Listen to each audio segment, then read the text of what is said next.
Jadi memang pemimpin nanti harus orang yang begitu.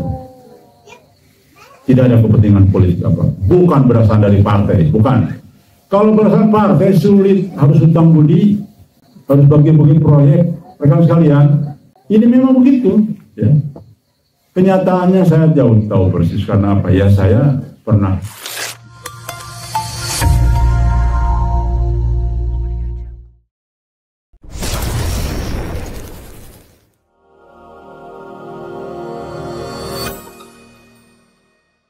menyambung dari tema sebelumnya tentang megatrust yang akan mengguncang Indonesia yang begitu besar dampaknya. Saya akan mengambil hikmah dari itu semua, bahwa sesuai dengan mimpi-mimpi yang ada, inilah penyebab kenapa pemerintahan Pak Prabowo akan di tengah jalan. Kita ingat Pak Soeharto dulu jatuh bukan karena politik, tapi karena krisis ekonomi. Itu kan musibah besar ya. Ingat pemerintahan Jepang pernah 2 kali jatuh pemerintahan karena bencana. Kemudian dimanfaatkan lawan politiknya. Jadi bukan karena politiknya, tapi itu hanya memanfaatkan. Demikian juga Pak Harto, ya, sedikit sentuhan politik jatuh.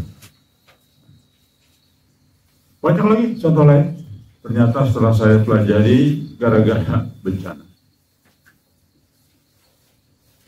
Maka kami berdasarkan kecintaan kepada negeri, bangsa dan rakyat Indonesia mengingatkan Pak Prabowo untuk menghitung ulang semua program ke depan ini, kalau bisa lebih kepada bagaimana cara keluar dari persoalan ini supaya bisa mencegah. Kalau bisa program yang begitu besar terkait dengan perbaikan gizi mungkin dirubah ya, atau diganti atau ya sebagian lah, karena ke depan ini bukan gizi yang kita perlukan. Cukuplah Indonesia hampir jarang mendengar penyakit karena kekurangan gizi. 1-2 ya wajar. Tapi jauh lebih penting persoalan yang dahsyat ini. Maka nanti memang rencananya banyak rencana kita yang insya Allah akan kita laksanakan. Sekaligus kita kan belum mengirim secara formal master plan mimpi dan analisanya dan hasil kajian kemarin. Dan ini sedang kita persiapkan, saya sedang persiapkan suatu surat berkas yang tepat yang bisa didengar oleh banyak pihak. Ya. Salah satunya ini, saya akan informasikan. Dan saya informasikan juga ke BIN kemana nanti. Bahwa ini ada potensi jatuhnya pemerintah sekarang nih, kalau tidak diantisipasi. Kita mau bukan menjatuhkan, justru kita memberikan informasi. Rekan sekalian, selain megatrust, jangan lupa, kita itu punya 120 gunung aktif. Gunung api aktif, 120 gunung. Megatrust sudah ngepung kemarin ya. Sekarang yang 220. Ini merupakan, kenapa demikian? Karena ini bagian, kita ini kan bagian cincin Asia Pasifik. Jepang betul, tapi Jepang itu kecil negaranya. Jadi kalau 3 gunung aja dia berantakannya banyak, heboh. Kita ini karena luas negaranya, jadi kalau gunung Semeru meletus nggak heboh. Nggak seluruh dunia heboh. Negara kita besar, nggak kerasa lah, ibarat bisul. Bisulnya di kaki gitu, kira-kira begitu. Tapi kalau Jepang, cuma di muka luasnya, ada jerawat segede gini kan heboh. Kira-kira gitulah.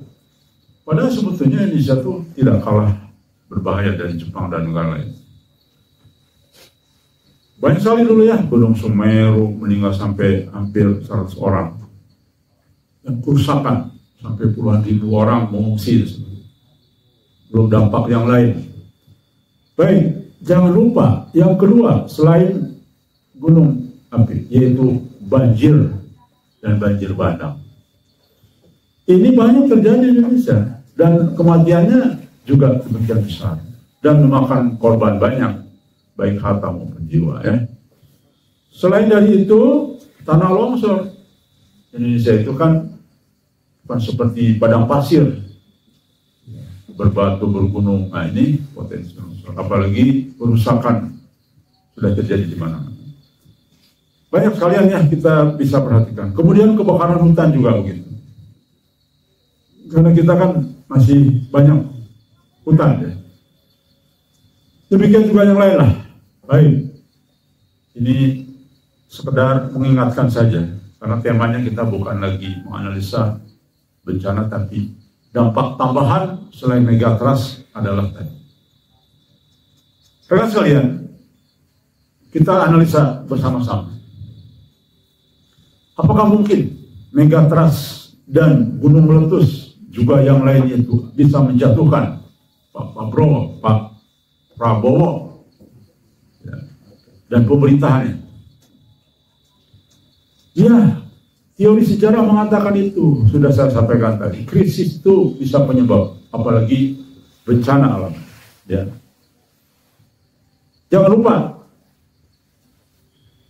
pertama, kenapa kok bisa jadi krisis yang dahsyat, melebihi krisis 88 dulu ya, 89 ya, Pak Harto dulu. 98, maaf. Pertama, lumpuhnya infrastruktur strategis. Bisa lumpuh. Ingat kemarin, jangan lupa, peristiwa yang akan terjadi ini, megatrust ini bisa dalam waktu 1 tahun semuanya selesai. Jadi 13 itu dalam 1 tahun sampai 3 tahun kan kemarin. Itu berdasarkan analisa BMKG, bukan kita. Dari mimpi lebih jelas lagi bahwa ini akan beruntun memang. Bahkan belum sempat dalam mimpi kan belum sempat bangun ini memperbaiki, guncang lagi. Belum sempat ini selesai, guncang lagi. Itu yang akan terjadi dalam mimpi ya. Lumpuhnya infrastruktur strategi, kemarahan rakyat karena lambannya respon negara. Ini pasti terjadi. Ini sudah menjadi hal yang biasa ya. Dan kegagalan logistik nasional, terutama BBM. Dan saling jarah dan seperti biasalah, itu sudah menjadi pemandangan umum ketika terjadi sebuah musibah. Yang paling bahaya adalah kemarahan rakyat. Rakyat ini kan nggak bisa dibendung. Kalau udah lapar ya susah kan. Mau bicara apapun, halo-halo, oh berhenti, nanti ini bahaya, ini nggak bisa. Udah rakyat lapar, marah, nggak akan dengar apa-apa, kecuali menyelamatkan diri masing-masing dan keluarga. Ada Indomaret di depan, ya dirampok. Ada warung, ada rumah mewah, dijarah, kan begitu pasti gitu. Sudah menjadi lumrah di mana-mana. Bahkan di Amerika pun, kalau teman-teman lihat, setiap ada musibah di Amerika sama penjarahan. Lihat coba di film-film banyak kan, penjarahan di mana-mana. Eropa juga begitu. Jadi bukan hanya di kita aja, manusiawi itu. Jadi negara-negara kaya pun kalau namanya udah lapar ya penjara. Gak ada lagi solusi ya. Nah itu. Bukan soal lamban respon negara, bukan. Tapi memang gak akan kebendung. Ya. Yang mengamankan polisi berapa sih? Tentara berapa sih? Jadi Pak Prabowo hati-hati dengan ini semua ya, karena sudah ada isyarat mubasyirat. Ya. Yang berikutnya, instabilisasi politik, desakan pengunduran diri pasti terjadi. Dan apa terjadi? Militer terpecah. Ini biasanya begitu ya, pengalaman ketika tidak stabil maka terpecah. Dan ini insya Allah sudah terpikir sebetulnya, masa sekelas BIN tidak terpikir ya, pastilah. Tapi ini sekedar mengingatkan, kenapa? Karena kami punya petunjuk lain, yaitu mubasyirun. Munculnya tokoh alternatif dari sipil atau keagamaan, ya. yang nanti akan muncul. Di mana-mana rekan sekalian, biasanya kalau ada krisis ada kuda hitam itu, di mana-mana. Silakan, di mana-mana kejadian. Silakan sejarah baca, ya. Nah, bisa jadi ini kepada Pak Prabowo, bisa jadi ini informasi dari Wangsit Jayabaya terjadi benar, terjadi goro-goro, kemudian ada penggantian pemimpin. Demikian juga dengan Wangsit Siliwangi dan yang lain, ya. Jadi itu saya kira karena kecintaan kita kepada masyarakat, walaupun ini pahit, kita sampaikan. Dan secara resmi surat kita berani sampaikan. Kenapa nggak berani? Pak Prabowo hati-hati, ini ada mimpi mubasyirat, Bapak akan jatuh tengah jalan karena krisis dan sebagainya. Coba buat strategi lain. Kan bagus itu. Misalkan gara-gara itu dipenjara juga apa-apa. Ya, ya. Baik. Rekan sekalian,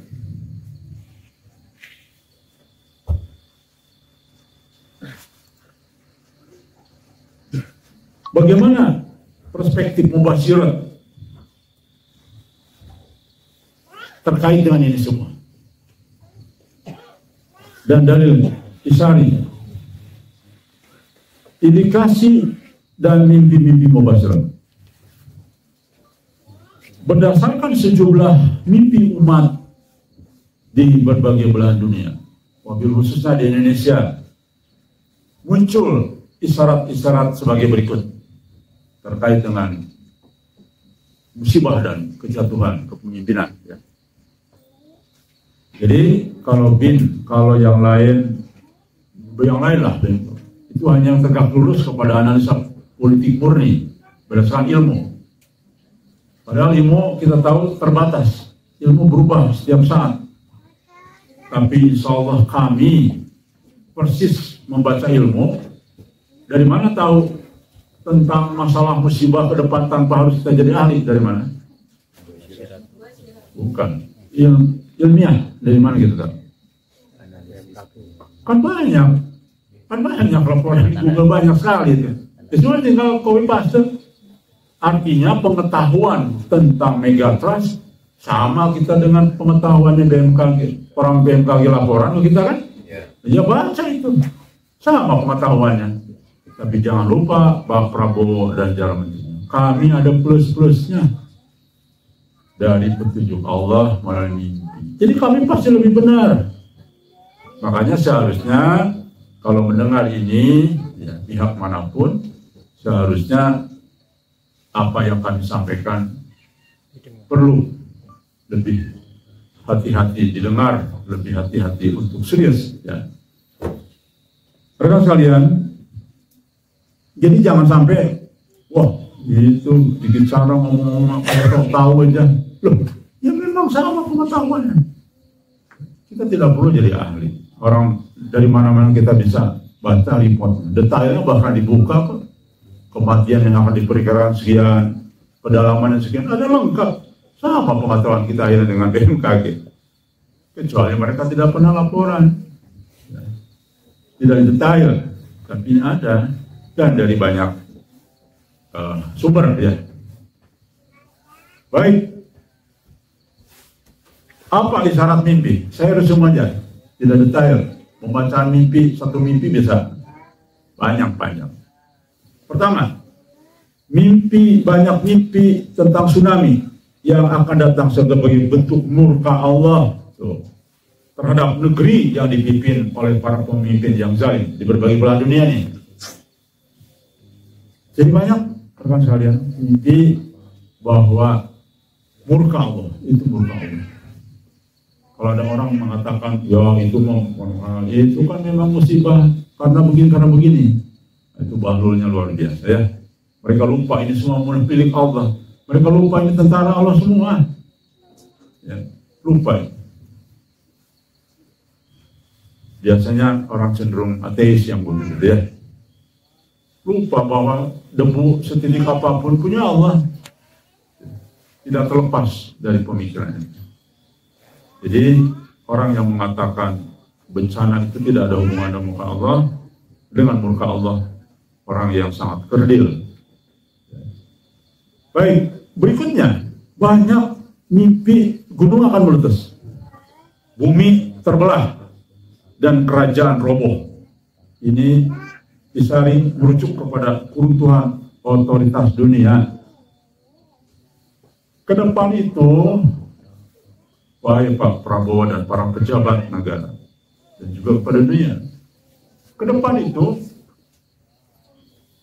yang akan berkuasa itu orang-orang yang memang merupakan kehendak Allah, bukan lagi kehendak dunia nanti.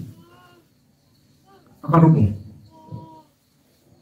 Ini banyak di dalam mimpi-mimpi. Yang berikutnya, banyak mimpi mengejar rakyat, mengejar pemimpin yang berkhianat lalu dihilang telan bumi. Bahkan ada yang dibunuh. Nanti itu presiden ada yang dibunuh loh, gara-gara bencana ini. Mungkin presidennya lari kemana, bawa harta, bawa apa, rakyatnya ditinggalin, mungkin jadi dibunuh barangkali. Ya. Dan sudah terjadi kan, siapa aja, ayo, masih ingat kan? Siapa yang dibunuh rakyat? Suriah. Qaddafi. Muammar Qaddafi kan, bunuh jadi gorong-gorong itu. Berdarah-berdarah kan. Sama rakyatnya langsung, entahlah itu politik, entah. Yang penting fakta saja. Pengawalnya tidak sanggup lagi. Ya gimana pengawalnya 20 orang yang berburu 2.000 orang, ya nggak bisa nahan. Banyak yang mati. Ya. Kemudian bahkan nanti akan hilang sebuah negara. Banyak, ada beberapa negara yang hilang. Hilang itu apa? Nggak ada kepemimpinan. Nggak ada. Siapa di sini? Polisi, tentara juga udah nggak ada, nyelamatnya di masing-masing. Ya udah nggak ada pemerintahan. Ya berarti barbar ya. Siapa yang punya kekuatan fisik, punya geng kelompok, itu berarti yang akan berkuasa. Itu akan terjadi pada saat nanti. Ini sesuai dengan apa yang Nabi sampaikan, bahwa nanti muncul fitnah al-hars, saling bunuh-bunuhan. Yang selamat itu yang tinggal di gunung, karena mendapat perlindungan Allah langsung. Secara logika aja wajar. Anggaplah, kita jangan bicara perlindungan Allah. Secara logika saja wajar. Ada di gunung lebih ada, makanan ada, ya, air ada. Udah, paling kita harus kuat aminnya saja di situ. Katakanlah ada 10 kelompok di Indonesia yang sudah tinggal di gunung. Kalau aminnya lemah ya tidak tertib juga. Tergantung bagaimana kepemimpinan, ya. Tapi mendekati masuk akal betul. Iya ya, kalau di gunung itu yang sudah di gunung terjadi kerusuhan di kota ya pasti selamat. Logika masuk, apalagi itu bagian dari tersembunyi perlindungan Allah. Jadi bukan arti tangan Allah langsung menjamah-jamah kita. Jadi itu semua punya Allah. Cara Allah melindungi kita kan bisa di gunung dimanapun, itu bagian dari perlindungan Allah ya. Kemudian ada sosok Mahdawi yang muncul setelah banyak negeri hancur. Jadi ada muncul kepemimpinan zaman, termasuk tokoh-tokoh yang disebut-sebut dalam banyak hadis, atsar maupun kitab-kitab ulama. Itu. Dalam mimpi ini tidak selalu disebut dengan, memang betul dengan tidak Pak Prabowo langsung, tapi ada juga langsung menyebut-nyebut Pak Prabowo. Prabowo. Umum ada, tapi menyebut beliau juga tidak sedikit. Contoh lagi, ini langsung menyangkut kepemimpinan yang dikaitkan dengan pemimpin berseragam, berjabat tangan dengan kekuatan asing, lalu dihantam oleh Laut Hitam. Ada mimpinya.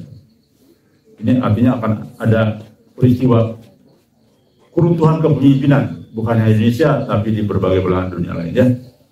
Dan ini ketika azab datang melalui megatrust dan sebagainya. Itu dalam mimpinya ada. Jadi luar biasa ya. Artinya kurang kasih sayang apa Allah kepada kita. Sudah kiamat itu udah gitu diberikan terus mubasyirat, kita terus juga berjuang walaupun kita hanya kecil, tapi kita akan terus berusaha, tidak ada tujuan lain, tidak terpikir sedikit pun oleh saya, oleh kita harus mendakwahkan ini supaya kita jadi presiden, tidak, sedikit pun tidak terlintas. Kita hanya ingin bagaimana kita berjuang karena Allah, kita ingin dinilai oleh Allah sajalah. Kita mati husnul khotimah itu bagus, aduh bagus banget, apalagi sampai syahid ya. Di zaman kita ini kematian husnul khotimah aja mungkin sudah susah, sudah sulit karena kesempatannya sempit, tempat lahan dakwahnya kecil yang benar-benar Allah ridho. Bagaimana kita mau membersihkan kotoran tangan kita masih kotor? Bagaimana kita mau mendakwahi syirik sementara kita juga masih syirik? Bagaimana mendakwahi tauhid sementara kita juga masih berbuat mencederai ahli tauhid itu sendiri? Semua. Jadi kesempatan itu kecil sekarang. Peluang untuk masuk surga semakin hari semakin kecil. Kenapa? Karena begitu rumit dinamikanya. Ya, itu sangat penting, harus kita cermati.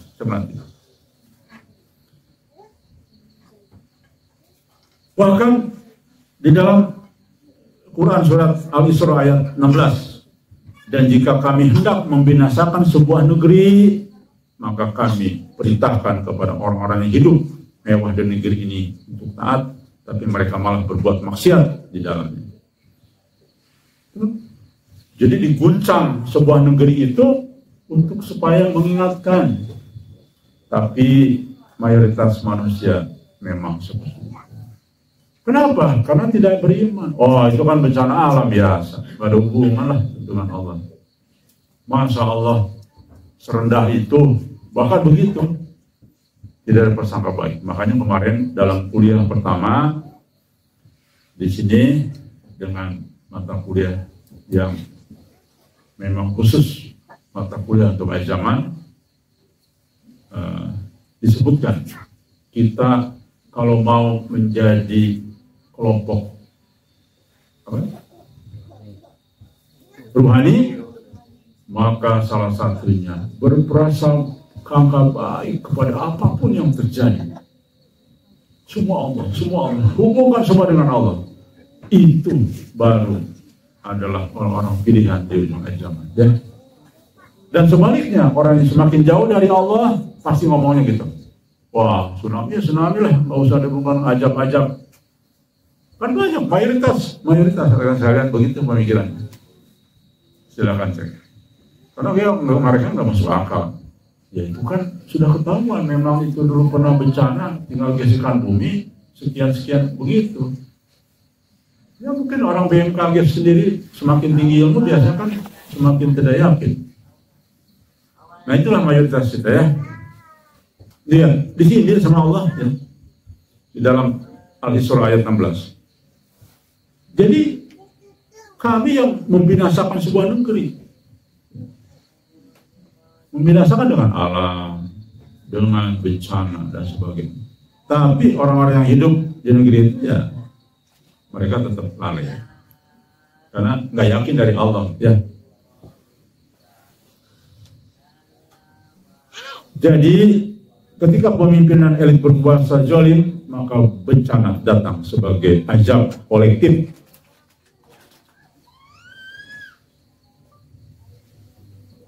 Bahkan dalam surat Al-A'raf ayat 69, dan sekiranya penduduk negeri beriman dan bertakwa, pastilah kami akan melimpahkan kepada mereka berkah dari langit dan bumi, tetapi mereka mendustakan ayat-ayat kami, maka kami siksa mereka disebabkan perbuatannya. Tuh lihat, sangat amat jelas ya. Ini tidak perlu banyak tafsir sebetulnya. Jadi artinya sesungguhnya nanti jika kita sudah mulai ikut kepada apa yang Allah kehendaki, maka rahmat akan turun. Salah satu rahmat apa coba? Mubasyirat, itu salah satu rahmat. Dari begitu melimpahnya rahmat ya.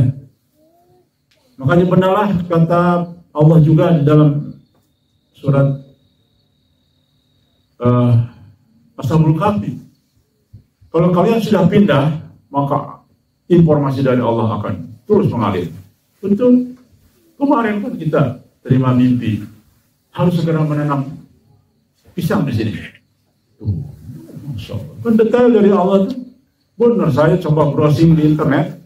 Oh iya, pisang tuh manfaat segalanya nih.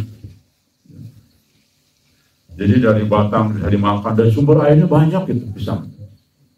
Jadi kalau seluruh batang diperes airnya, dan ternyata Masya Allah, getah airnya juga bisa jadi obat. Coba banyak saya, waduh, ternyata betul ya, pisang itu manfaat segala-galanya, dari mulai daun dan semua, ya, batang. Dan di dalam mimpi itu ternyata menjadi sumber air. Tuh, ya, rahmat. Ya. Itu salah satu rahmat.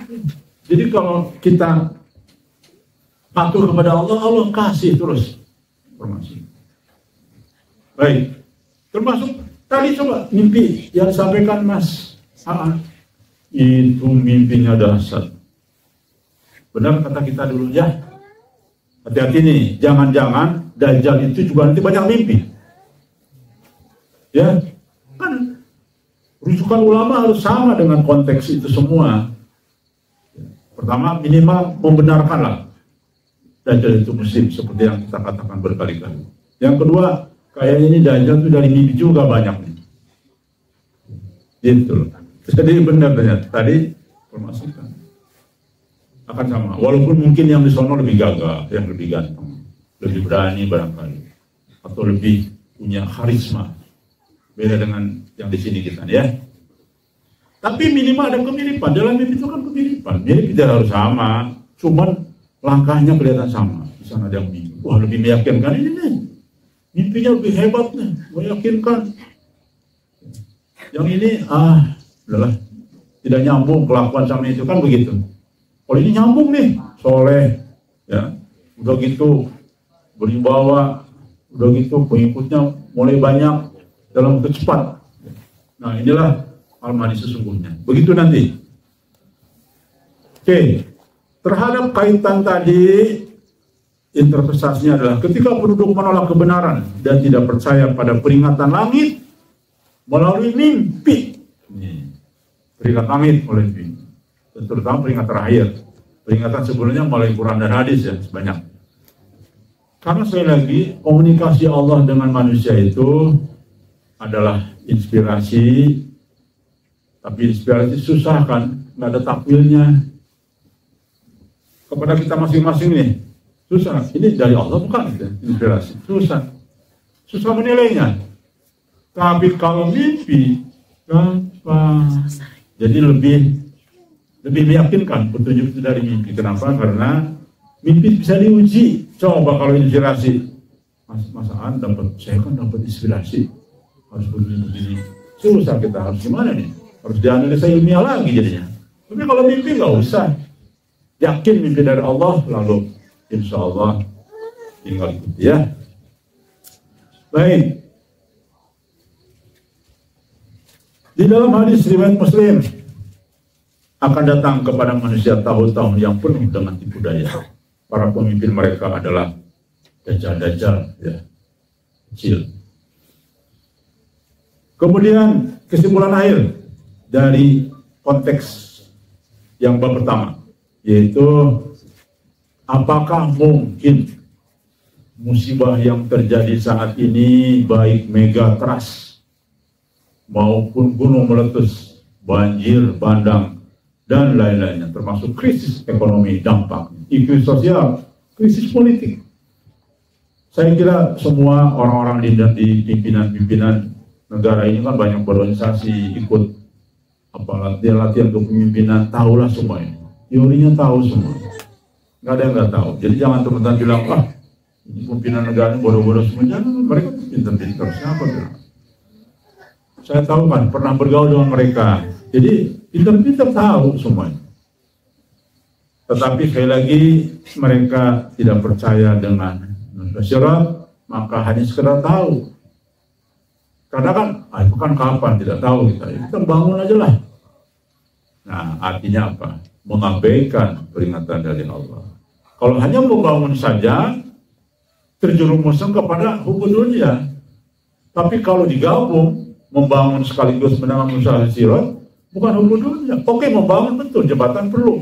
Tapi gimana membangun jembatan yang ketika gelombang tsunami masuk, tetap tidak terjangkau oleh air laut. Contoh, ya. Sudah tahu sekarang mau Mahkamah Kubro. Sudah, kalau gitu, sebanyak-banyaknya kita beli senjata dengan tukar pertanian misalkan ya. Ya kalau saya jadi presiden, saya akan ngutang pesawat yang paling canggih-canggih, bayarannya 20 tahun. Nah kan, keburu Mahkamah Kubro kan. Itu kalau dapat mubasyirat itu kan? Iya begitu. Amerika, saya minta 100, waduh, hebat. Rusia, pesan, pesawat.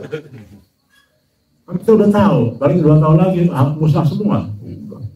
Senjata kita banyak, lunas kalau bencana kan? Sekarang aja kan? Iya, cuma sayang saya nggak jadi presiden. Baik,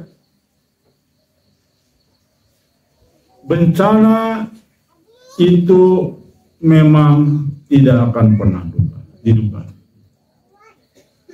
Peristiwanya, tanggalnya, bulannya out of the box.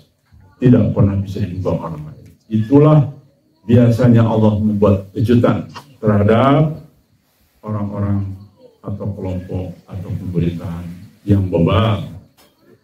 Sudah dikasih tahu berkali-kali dalam banyak hal, bahkan sudah jelas lembaga pemerintah yang kredibel pun BMKG yang diabaikan.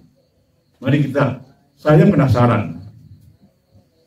Saya coba browsing apa program setelah BMKG ini dijelaskan dengan gamblang, bahkan cukup panas di DPR. Saya akan nonton. Wah, ketua BMKG sama DPR. Wah, gimana solusinya? Saya perhatikan apa program itu selanjutnya. Nggak ada sepi saya lihat. Gimana? Saya lihat anggaran negara kemana-mana. Wah, kok kepencegahan dini itu nggak ada itu saya lihat. Ya cuma beli alat katanya. Beli alat ini, deteksi dini. Percuma alat itu kan cuma deteksi doang. Mahalnya minta ampun. Banyak yang mati lagi. Kenapa sebab? Hanya beli alat doang. Yang komisinya banyak. Ya bagi-bagi komisi kan. Jadi pencegahannya gimana? Tidak ada meditasi. Oke, kalau begitu akan terjadi sesar Lembang. Kapan terjadi tidak tahu. Kalau karena tidak tahu itulah maka sekarang lah mulai. Stop pembangunan menggunakan tembok. Itu harusnya kedengar Bupati Bandung Barat tuh mendengar tuh. Masyarakat stop. Tidak ada izin lagi pembangunan yang menggunakan tembok. Semuanya kayu. Nah begitu. Itu namanya leader. Ini sibuk politik, sibuk persiapan mencalonkan diri lagi. Begitulah. Memang ya. Sibuk atau proyek. Jadi memang pemimpin nanti harus orang yang begitu. Tidak ada kepentingan politik apa. Bukan berasal dari partai, bukan. Kalau berasal partai sulit, harus hutang budi, harus bagi-bagi proyek. Rekan sekalian, ini memang begitu. Ya. Kenyataannya saya jauh tahu persis karena apa? Ya saya pernah menjadi bergaul dengan mereka. Coba kenapa ketika partai memenangkan sebuah presiden, rebutan jatah kursi menteri. Kenapa kira-kira? Job proyek. Iya, banyak di situ nanti kontraktornya dari kelompok mereka. Itu sudah lumrah, sudah sama-sama tahu lah. Berebutan kursi untuk apa coba? Memang ada orang yang mau menderita di situ. Ada memang rebutan mau menderita, nggak ada. Semua karena empuknya dunia, ya. Kalau urutan menteri, jatah kedutaan besar untuk kami berapa? Jatah direksi komisaris BUMN berapa? Itu rebutan. Kita teman-teman semua dihitung. Nggak ada itu semua karena calonkan rakyat, nggak ada, itu dari masing-masing mengajukan itu partai ya. Jadi Dubes, saya punya partai A, dan Bapak Diki kebagian 10 ya Dubes nih untuk Nigeria ini jatahnya partai A, kementerian ini jatahnya partai, begitu, semua begitu, vulgar sebetulnya. Cuma masyarakat tidak memahami saja. Itu semua dunia. Ya saya kalau jadi Dubes, ya pasti dampak ekonominya tinggi. Karena kan sekalian, ketika saya jadi pejabat nih, jadi materiawan, itu kan harus iuran ke partai. Iuran itu tiap tahun. Mungkin tiap bulan bahkan kalau tidak salah ya. Jadi saya penghasilan anggota dewan, memang gaji pokoknya kecil, tapi gaji lain-lainnya itu yang tidak terhingga. Makanya kalau di pejabat, Bapak gaji berapa? Ya kecil, jadi menteri cuman 15 juta. Ya benar memang gaji. Tapi mohon maaf, gaji lain-lainnya bisa 100 miliar per bulan. Ada banyak, bisa jadi karena anggarannya besar, ratusan triliun. Kan sudah ada itu jatah masing-masing. Jadi itu sudah urusan dunia semua. Makanya nanti pemerintah yang Allah akan tunjuk menjadi pemerintah ruhani, baik pemimpinnya adalah dari Allah. Ya, intinya begini, bahwa dikaitkan dengan mimpi, bagaimana terjadinya musibah ini dikaitkan dengan kepemimpinan. Jelas, mimpi itu melihat istana, contoh, ada satu lagi, istana tenggelam, laut menelan pusat kota atau bangunan besar roboh. Ini contoh bagaimana dikaitkan antara musibah dengan kepemimpinan, dengan pemerintahan. Karena contoh mimpi tadi adalah simbol, maknanya keruntuhan kekuasaan yang dibangun atas kebatilan, atas kezaliman, atau pengkhianatan amanah rakyat. Itu takdirnya, ya, di semuanya sama takdir. Demikian juga nanti bahkan ketika mimpi menunjukkan berseragam yang kehilangan kendali atas rakyat, ya, berhamburan karena tsunami dan gempa. Sebagian ini menunjukkan bahwa intinya kekuatan kekuasaan akan runtuh karena Allah yang berkehendak. Dan nanti akan muncul pemimpin ruhani setelah bencana. Ya. Banyak mubasyir menggambarkan bahwa sosok Mahdawi atau pemimpin akhir zaman baru muncul setelah kehancuran total sistem lama, termasuk akibat bencana. Jadi harus ada musibah dulu besar. Wah, ternyata nih benar mimpi-mimpi yang disampaikan oleh orang-orang akan bencana. Wah, baru minta petunjuk kepada itu. Wajar, dukun, kenapa laku? Kenapa dukun laku? Hampir semua kepala negara, hampir semua ya, enggak semua. Kepala pemerintahan itu pasti ke dukun, ke paranormal itu rata-rata. Kira-kira kenapa? Kenapa kira-kira? Informasi. Nah, betul, hampir benar. Karena ditanamkan keyakinan, Pak, yang ini tuh benar, paranormal. Wah, kalau dia menang terus, Pak. Padahal belum tentu itu bisa, ya namanya juga bunga-bunga ucapan di data bertulang. Jadi agen-agennya berkeliaran ini. Teman sekalian, dukun itu punya agen loh. Komisi nanti itu. Ya, ada pembagian wilayah. Betul. Saya, wah ini dia. Mau cerita dukun? Saya pernah mengenal penelitian. Waduh, serius saya. Saya kaget. Pertama kaget, ternyata hampir dukun paranormal itu nggak pernah sholat. Padahal pakaiannya mirip kiai. Ya, satu tuh saya dapat. Yang kedua, saya kaget, ternyata harinya segede-gede alaihim, tarik-tarik. Kalau petinggi pejabat, kenapa mau membayar yang tinggi? Coba analisa kenapa? Bukan soal butuh, tapi dia yakin dialah yang akan menentukan nasib saya menang. Dukun bilang ini perlu 2 miliar. Karena bagaimanapun kami harus berkorban. Wah, gini-ginilah biasa. Dibayar itu. Dan dukun bilang jangan ditransfer. Cash and carry, bodoh offering. Banyak kepala negara, calon-calon. Itu udah biasa umum. Saya melihat dan saya tahu, ya, karena saya bagian dari konsultan politik. Walaupun saya bertolak belakang dari dulu, saya bukan urusan siapa itu. Silahkan aja deh. Ya, saya nggak mau tahu. Gitu. Makanya dukun-dukun kaya-kaya. Kalau dulu saya alhamdulillah nggak mau dengan Ki Joko bodoh. Nggak mau. Saya datang Ki Joko pinter. Ini nama pinter kita ya. Ki Joko pinter. Siapa Ki Joko pinter? Orang-orang.